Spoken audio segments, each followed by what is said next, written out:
Hello viewers, welcome all of you to my YouTube channel out of box with Anil Pandey. और आज मैं आपके पास एक बहुत इन्फॉर्मेटिव टॉपिक है जो मैं आपके पास लेके आया हूँ। जैसा कि आप सब लोग जानते हैं कि मैं रियल इस्टेट के जो प्री लॉन्च हैं या अंडर कंस्ट्रक्शन प्रोजेक्ट जो बेंगलोर में है वो मैं आप तक लेके आता रहता हूँ। तो अब बात यह है कि कोई भी प्रोजेक्ट खरीदने के लिए आपको कैपिटल की ज़रूरत होती है, पैसे की ज़रूरत होती है। तो उसमें क्या तरीका अपनाया जाए, तो ये बहुत ही इन्फॉर्मेटिव वीडियो होने वाला है। तो kindly don't skip the video, आप अप टू टिल लास्ट तक देखिए। जो नए बायर्स हैं, यदि ये जो पॉइंट मैंने वीडियो में नरेट किए हैं उनका यदि ध्यान रखेंगे तो आपको काफ़ी कुछ इन्फॉर्मेशन मिलेगी और आप एक अच्छा डिसीजन ले पाएंगे। And also do subscribe my channel and press bell icon. तो अभी जब आपको, जैसा कि मैंने बताया आपको, Bangalore is a capital city और यहाँ पर आईटी से जुड़े हुए काफ़ी लोग हर महीने आते हैं, आई कैन से। एंड फिर तलाश रहती है उनको अपने घर की।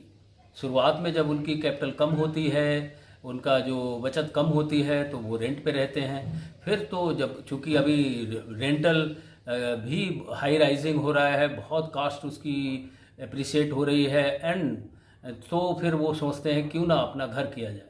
अपना घर खरीदने का जो सपना होता है हर इंसान के अंदर होता है।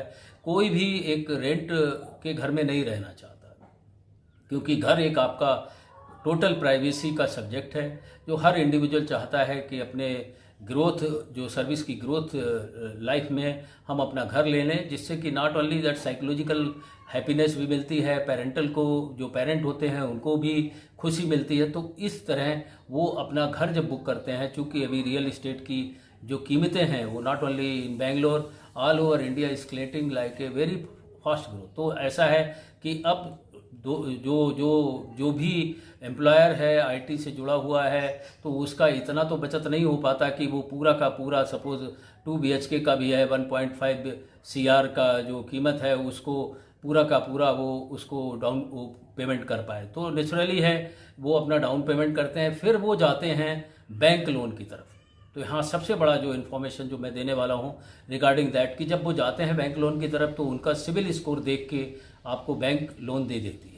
लेकिन अब सवाल सबसे बड़ा ये उठता है जब लास्ट पेज जो बैंक एम्प्लॉई आपको देता है कि आपका टेन्योर जो है लॉन्ग टर्म होना चाहिए बैंक का या शॉर्ट टर्म होना चाहिए। सबसे पहले ये बात मैं क्लियर करूं कि हमारे जो समाज में, इंडियन समाज में, लोन लेना सबसे ज़्यादा डर लगता है, फियर फैक्टर रहता है कि लोन हम ना लें।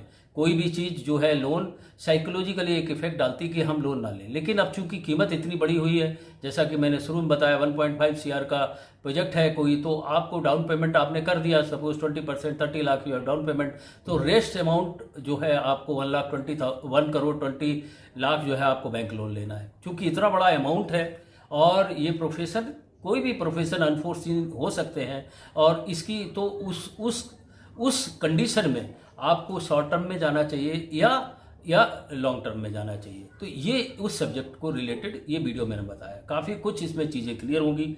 तो सबसे पहले तो मैं ये चीज़ बता दूं आपको कि कई लोग बोलते हैं कि नहीं भाई, आजकल जो बैंक लोन मैक्सिमम 30 ईयर्स के लिए देता है, तो कई लोग सोचते हैं कि अगर हमने बैंक लोन 30 ईयर के लिए ले लिया तो हमारा तो जितने का कैपिटल है, सपोज 1.5 CR का हमने घर खरीदा, तो 3 करोड़ तो मुझे इंटरेस्ट देने पड़ेंगे।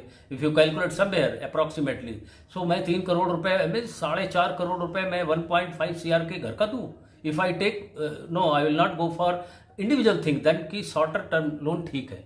लेकिन शॉर्ट टर्म के लोन में आपके पास वो एलिजिबिलिटी रीपेमेंट की होनी चाहिए। तो मेरे व्यू से, ये केवल मेरा व्यू है, इंडिविजुअल का व्यू, अपनी सोच, अपने रिक्वायरमेंट, अपना फाइनेंस देख के होना है। मेरा व्यू ये है कि जो मैं देना चाहता हूँ कि always short term loan is not good to take, because उसके क्या रीजन है। सबसे पहले लॉन्ग टर्म लोन आपको एक एलिजिबिलिटी देता है। सपोज किसी का पेमेंट 2-3 ईयर सर्विस में इतना सिविल स्कोर या इतना एलिजिबिलिटी नहीं होती है कि उसको 1.2 CR का लोन बैंक दे दे, क्योंकि वो भी तो सिविल स्कोर देखता है, आपका रिपेइंग कैपेसिटी देता है। यदि आप शॉर्ट टर्म में लेना चाहते हैं तो बैंक बिल्कुल एग्री नहीं करेगी। इसमें जो लॉन्ग टर्म में है, if you are going for 30 year, then आपको एलिजिबिलिटी क्राइटेरिया मिल जाएगा, that loan you can have 1.2 CR। तो पहला तो बात यह है कि आपका जो एलिजिबिलिटी क्राइटेरिया है लोन का, वो आपको इसमें मोर फ्लेक्सिबल हो जाएगा। जो अगर आप 10 साल के लिए लेना चाहें तो आपको रिपे भी तो करना है, that EMI you have to pay within 10 years. तो आपके लिए पॉसिबल, जो इंडिविजुअल है उसके लिए 1.2 CR पॉसिबल नहीं है। अगर वो जो है लॉन्गर टर्म के लिए जाता है, लॉन्गर EMI के लिए जाता है, तो वो पॉसिबल है। नंबर 1 रीजन है आपका एलिजिबिलिटी क्राइटेरिया जो है वो इंक्रीज हो जाता है लोन कैपेसिटी रिपेमेंट देने के लिए फॉर 30 ईयर्स। दूसरा चीज क्या है कि जो इसमें इसके साथ ही जुड़ी हुई है कि आपको जब 30 ईयर के लिए दे रहे हैं तो आपका जो भी ग्रॉस इनकम या जो आपकी बचत हो रही है उसमें EMI पे करना इजी हो जाता है। अगर आपने शुरू में ही आपने 10 ईयर के लिए ले लिया तो आपके और भी खर्चे होते हैं, घर ही नहीं है, आपका फैमिली रिक्वायरमेंट है, मेडिकल रिक्वायरमेंट है, अदर खर्चे हैं। अगर आप शुरू में आपने लॉन्ग टर्म चूज कर लिया, लेटेस्ट से फॉर 10 ईयर वाला, तो आपकी EMI की कास्ट ज़्यादा होगी। That is 1 point. अनदर, आपका कंट्रोल रहेगा आपकी EMI पे। अगर आप देख रहे हैं कि भाई हमारा प्रमोशन हो रहा है, हमारा ग्रॉस इनकम बढ़ रहा है, तो देन ऑन लोन पे आपका कंट्रोल रहेगा। तो आप एज यू नो, जब जैसे ही आपकी बचत हो रही है तो आप उस बचत को बैंक एक्सेप्ट करती है। आपका सपोज आप अपना EMI दे रहे हैं, इसके बाद भी आपकी बचत हो रही है, आप अपना पेमेंट जो है, आपका बचत जो सेविंग है, that you can go and directly deposit to bank, तो आपका टेन्योर कम हो जाएगा। सो मीन्स आपका जो लोन है उस पर आपका कंट्रोल होगा लॉन्ग टर्म में, शॉर्ट टर्म में आपका कंट्रोल होगा नहीं। बिकॉज इफ यू से कि नाउ मेरा खर्चे बढ़ गया है, मेरा फैमिली का रिक्वायरमेंट बढ़ गया है, दैट टाइम आपका जो है लॉन्ग टर्म से आप जो है शॉर्ट टर्म में, शॉर्ट टर्म से आप लॉन्ग टर्म में नहीं जा सकते। There is too many difficulties in that. So पहला चीज, आपने जो लोन ले रहे हैं उस पर लॉन्ग टर्म में आपका कंट्रोल रहेगा। जो बचत आपकी हो रही है वो आप जाके बैंक को दे सकते हैं और बैंक आपको जो है टेन्योर आपका कम हो जाएगा। नंबर 2 पॉइंट ये था। थर्ड पॉइंट ये जो है आपका ये है कि आपको जो भी एस्पेक्ट में है कि आपका जो अनसीन जो है आपका IT सेक्टर है या कोई भी सर्विस है, भगवान न करे किसी के साथ हो, लेकिन कहीं कहीं जो है आपका फायर होता है, फायर एम्प्लॉइज हो जाते हैं। आप सुनते हैं आजकल बहुत IT सेक्टर में चल रहा है कि भाई आजकल बहुत हमारे जो कंपनी में बहुत फायर हो रहा है, या अनफोर्सीन सीन आते हैं या एक्सीडेंटल कुछ भी चीज़ होता है। तो इतनी हाई लिमिट पे यदि आप लेके बैठे हैं शॉर्ट टर्म लोन, और जिसकी की EMI बहुत ही बिग अमाउंट में है, तो it is very difficult to manage for that whatever unforeseen happen in the employee's life or for any of the reason to meet both the requirement to pay the EMI also और घर के खर्चे भी निकालना ये मुश्किल हो जाता है। तो थर्ड, मोर फ्लेक्सिबल देता है।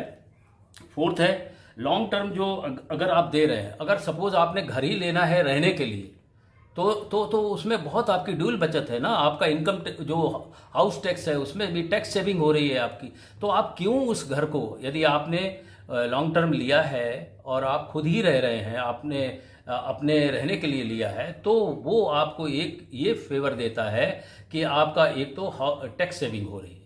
तो ये लॉन्ग टर्म के लिए, तो उस टैक्स सेविंग को, जो कि आप लकी हैं कि आपको आपका सिविल रेटिंग के हिसाब से आपको इतना लंबा लोन मिला है, तो उस लोन को आप लॉन्ग टर्म से why you are converting to short term. हाँ, ये क्वेश्चन मिलता है कि ठीक है हमारा तो बहुत जो है प्रमोशन हो गया या मेरी सैलरी बढ़ गई, तो मैंने आपको शुरू में जो तरीका बताया था, that you can down payment to bank and then your आपका जो टेन्योर है वो कम हो जाएगा। दूसरा ये चीज़ होता है, जो पैसे आप जल्दी लोन फिनिश करने में लगाना चाहते हैं वो और कोई ग्रोथ में, और यदि आप ये सोचते हैं कि शॉर्ट टर्म और लॉन्ग टर्म में कुछ इंटरेस्ट में, फ्लो में कुछ हमको बेनिफिट मिल जाएगा, ऐसा नहीं है। अगर आप 10 साल के लिए लोन ले रहे हैं तो भी सेम इंटरेस्ट फ्लो हो जाएगा। If you are not paying, आपने जो बचत अपनी जो उस कैपिटल को यदि आप नहीं कम कर रहे हैं तो इंटरेस्ट तो सेम रहेगा, चाहे आप शॉर्ट टर्म में के लिए लें 10 साल के लिए या फिर 30 साल के लिए। तो यहाँ सवाल ये है कि आप यदि आप उस घर में रह रहे हैं जिसका कि आप रेंट पे कर रहे थे अभी तक, near about what ever 2 BHK current scenario in Bangalore, not less than good society 50,000 per month, तो आपकी वो बचत तो हो रही है। तो why you want to convert that long term का जो लोन है वो शॉर्ट टर्म में क्यों कन्वर्ट कर रहे हैं? तो ये हमारे समझ से परे है। और इसका जो 5वां पॉइंट है, सपोज बैंक का जो है आज आपने 8.5% पे लिया, कल कुछ इकोनॉमिक सिनारियो आया, बैंक ने लोन बढ़ा दिया, लोन इंटरेस्ट रेट बढ़ा दिया, सपोज 10.5 कर दिया।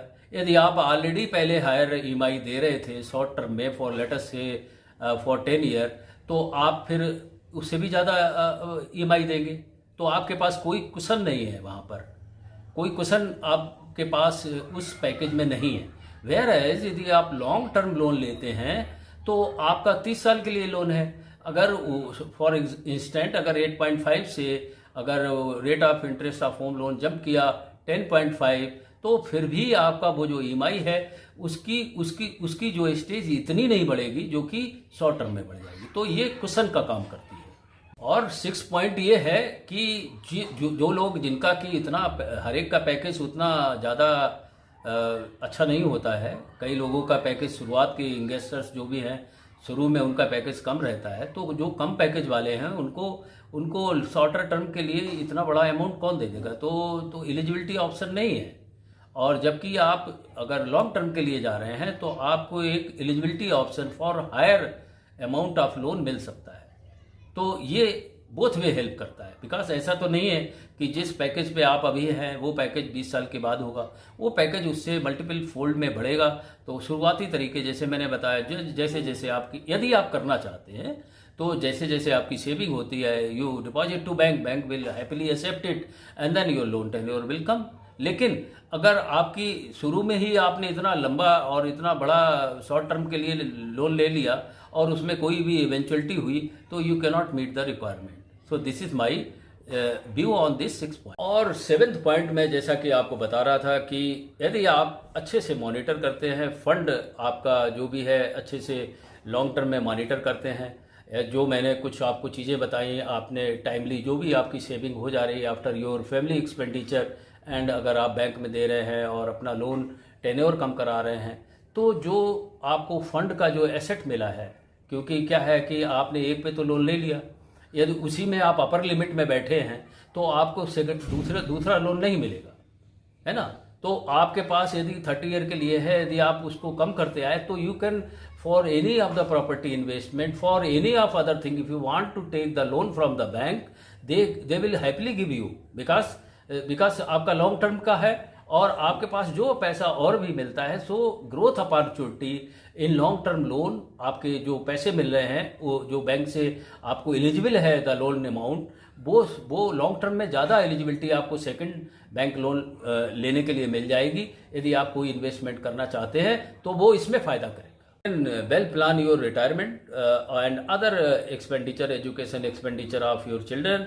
अगर आप ये लॉन्ग टर्म में जाते हैं, उसी सेकंड जो लोन आपने लिया है that you can invest for your any of the policy, whether it is for family requirement और चिल्ड्रन एजुकेशन और for your retirement. And that at last I will say you, this is my independent individual opinion.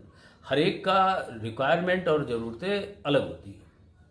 कई घरों में यदि आप जाएंगे तो एक फियर फैक्टर रहता है कि भाई हर कोई भी पेरेंट बोलेगा कि आप जो है, अगर आपके पास इतना पैसा है, बोलते नहीं कि जितनी चादर है उतने ही पैर फैलाइए। अगर चादर छोटी है और आप पैर फैला देंगे तो बाहर निकल जाएगा पैर, means your that will not be able to cover your body. तो वो तो बात है, लेकिन फिर आपको सोच समझ के, अब चूंकि सिनारियो इस तरीके का है तो वो इंडिविजुअल मेरा सोच है, और वो मैं इंफॉर्मेशन के हिसाब से, जब आप कोई भी फियर फैक्टर आ जाता है पेरेंट के पास कि इतना वो अभी 30 लाख डाउन पेमेंट दिया है, 1.2 CR आपका जो है बैंक का लोन है, तो लोन का जो है हमेशा एक गिल्टी रहती है, एक फियर फैक्टर रहता है, मेरा जॉब चला जाएगा, ये होगा। तो उसके बैकअप के लिए भी आपको इतने लंबे लोन के लिए आपको जब शॉर्ट टर्म में ले रहे हैं तो काफ़ी कुछ मुसीबतें खड़ी कर सकता है। यदि यही अगर लॉन्ग टर्म के लिए है, देन आपको थोड़ा सा स्पेस मिलता है अपनी स्ट्रेंथ को पुनः मतलब आप रिएक्ट करने के लिए, आपको थोड़ा सा टाइम मिल जाता है फॉर लॉन्ग टर्म।